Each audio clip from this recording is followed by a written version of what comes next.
आप लोगों की मेहनत से, आप लोगों के आशीर्वाद से हमको ये झारखंड में एक आदिवासी मुख्यमंत्री आप ही के बीच से उठा हुआ, ये चांडिल का बेटा, मामा घर है हमारा यहाँ पे खेला बड़ा हुआ बच्चा, यहाँ के हटिया में घूमने वाला बच्चा 2019 में आपके राज्य का मुख्यमंत्री बनता है। अपने राज्य का दिशा निर्देश देने का उनको एक मौका मिलता है, और ये मौका अगर हमको मिला है तो पूरी झारखंड की जनता के साथ में मिला है। और ये वही जन्मभूमि है, आज जिन बड़े भैया के हम पुण्यतिथि मना रहे हैं, उनका जन्म भी चांडिल में हुआ है। और ये चांडिल में जन्मे इतने महत्वपूर्ण व्यक्ति, हमारे झारखंड में जन्मे एक क्रांतिकारी व्यक्ति, चाहे हमारे परिवार से हो चाहे आपके परिवार से हो, क्रांतिकारी खून बहता है। क्रांतिकारी खून किससे बहता है? जब अंग्रेजों से हम लोगों को, जब भारत देश को आजाद कराने का किसी ने सपना भी नहीं देखा था, तब हमारे इसी झारखंड के बाबा तिलका मांझी ने, सिद्धू का ने, फूलो जानो चांद भैरव जैसे हमारे हुलगरिया को अपने सीने पे गोली खाई थी जब वो जंगल में रहा करते थे, सिर्फ अपने जंगल, अपने जल जीवन, अपने अधिकार को बचाने के लिए। उस जमाने में जब हिंदुस्तान में किसी ने अंग्रेजों के खिलाफ आवाज नहीं उठाई थी, ये वही खून बहता है हमारे सारे झारखंडियों के अंदर में, ये वही खून बहता है दिशम गुरु शिबू सोरेन जी में, ये वही खून बहता है आपके हेमंत सोरेन जी में। और मुझे लगता है यहाँ की जितनी हमारी जुझारू कर्मठ जनता है, क्रांतिकारी यहाँ कार्यकर्ता है, ये झारखंड मुक्ति मोर्चा एक संघर्ष की पार्टी है, और ये संघर्ष हम पहले से भी करते आए हैं, आज भी कर रहे हैं। कोरोना के संकट के बाद किसी ने सोचा था कि बाहर से हमारे जो मजदूर फंसे हुए हैं उनकी कोई चिंता या सुध करने वाला नहीं था। आपके हेमंत दादा ने, हेमंत बाबू ने ही सिर्फ बस से नहीं, ट्रेन से नहीं, हवाई जहाज से अपने मजदूर भाइयों को झारखंड लाने का और उनको अपने परिवार से मिलाने का काम किया था। एक परिवार में व्यक्ति हर एक क्षेत्र में, चाहे वो घर में हो, चाहे बाहर में हो, चाहे बच्चे हो, सब अपने अपने क्षेत्र में काम करते हैं, पूरी मेहनत के साथ काम करते हैं। घर में महिलाएं भी काम करती हैं।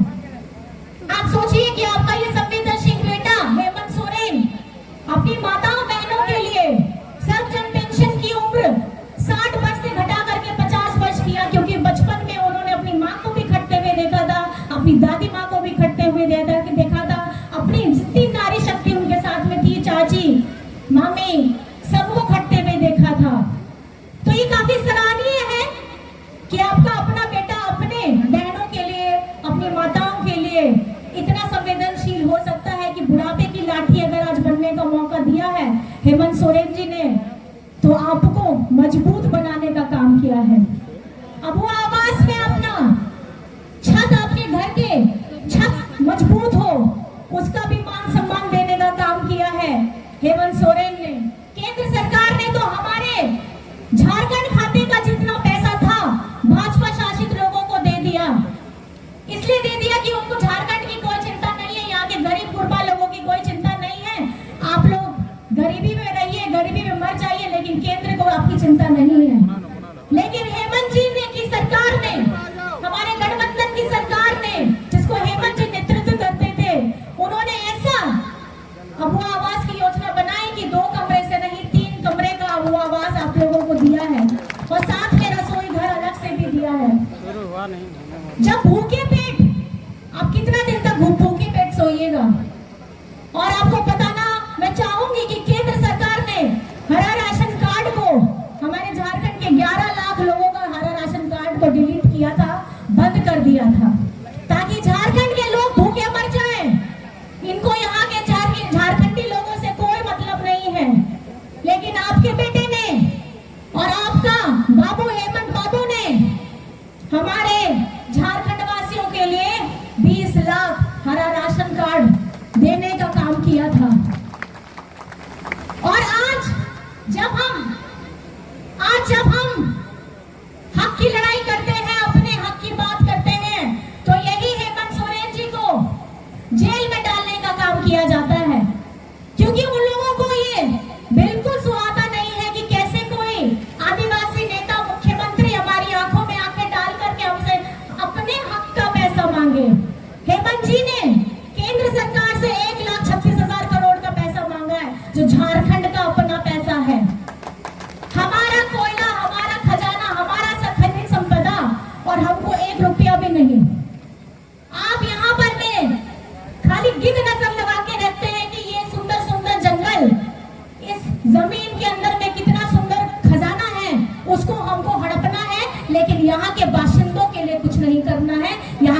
यहाँ के पिछड़ों के लिए कुछ नहीं करना है।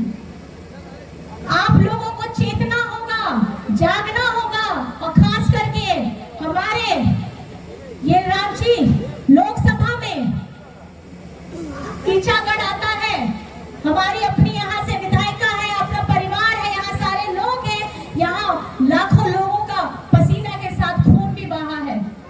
और ये आज का समय, अभी लोकतंत्र, ये लोग जैसे बता रही थी, मैं आपको सही में बताना चाहूंगी, ये लोग यही दावा करते हैं कि आप हमको केंद्र में लाइए, बीजेपी वाले लोग केंद्र में लाइए, हम संविधान बदलेंगे। और संविधान में पहली प्राथमिकता क्या है? हम आपके आरक्षण खत्म करेंगे।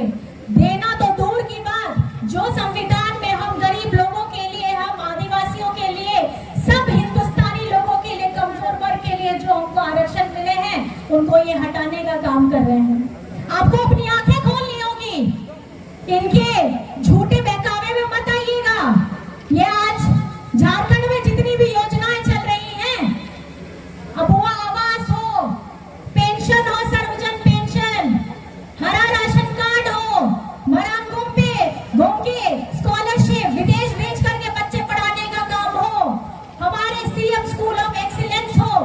मैं आपको बता देना चाहती हूँ, बच्चों की पढ़ाई के लिए भी स्कूली शिक्षा से लेकर के विदेश भेजने का अगर पैसा खर्च कर रही है तो झारखंड सरकार कर रही है, और ये काबिल तारीफ है। और बच्चे वहां पर पढ़ करके, हमारे आदिवासी भी बच्चे पढ़ करके अपना नाम रोशन कर रहे हैं, अपनी जीविका का साधन ढूंढ रहे हैं, झारखंड का नाम गौरवान्वित कर रहे हैं। आज हम आपको ये सब बताने क्यों आए हैं? आप घर जाइएगा, आपको बहलाने फुसलाने के लिए ढेरों लोग आएंगे और आपको बताएंगे कि ये जो हमारी सारी योजनाएं चल रही हैं, ये केंद्र से चल रही हैं, लेकिन झारखंड के साथ हमेशा ही सौतेला व्यवहार हुआ है। और आज हेमंत सोरेन जी की यहाँ पे जो इन्होंने योजनाएं, इतनी बड़ी बड़ी योजनाएं सब लोगों को लाभान्वित करने का काम किया है, आज इसका श्रेय केंद्र सरकार लेना चाहती है। और इसकी सजा हेमंत जी को चुनाव से ठीक पहले षड्यंत्र के तहत इनको जेल में डालने का काम किया है। लेकिन मुझे तो लगता है यहाँ पे जितना जनसैलाब है और आप लोगों को ताकत देख करके, ये गर्मी में इतने दूर से आप लोग आए हैं सुनने के लिए, मुझे लगता है कि शरीर से आप हेमंत सोरेन जी को जरूर जेल में बंद कर सकते हैं, लेकिन यहाँ हर एक बैठा व्यक्ति हेमंत सोरेन है। ये वही आपका बेटा है, ये वही आपका बाबू है जो यहाँ के खेतों में खेला है, यहाँ के नदी में नहाया है, यहाँ के हटिया में खाया है। तो मुझे ये लगता है कि आपको ये आशीर्वाद हमारे यहाँ लोकसभा, रांची लोकसभा की प्रत्याशी हमारी यशस्विनी सहाय जी को आपको मजबूत करना होगा, क्योंकि ये लड़ाई सिर्फ हेमंत सोरेन जी की नहीं है, ये लड़ाई इंडिया गठबंधन की है। और ये चुनाव बीजेपी बनाम हमारी त्रस्त जनता का है, और त्रस्त जनता के प्रतिनिधि हमारे इंडिया गठबंधन के जितने भी प्रत्याशी हैं, वो पूरे जोर शोर से और पूरी मजबूती के साथ लड़ रहे हैं। तो हमारी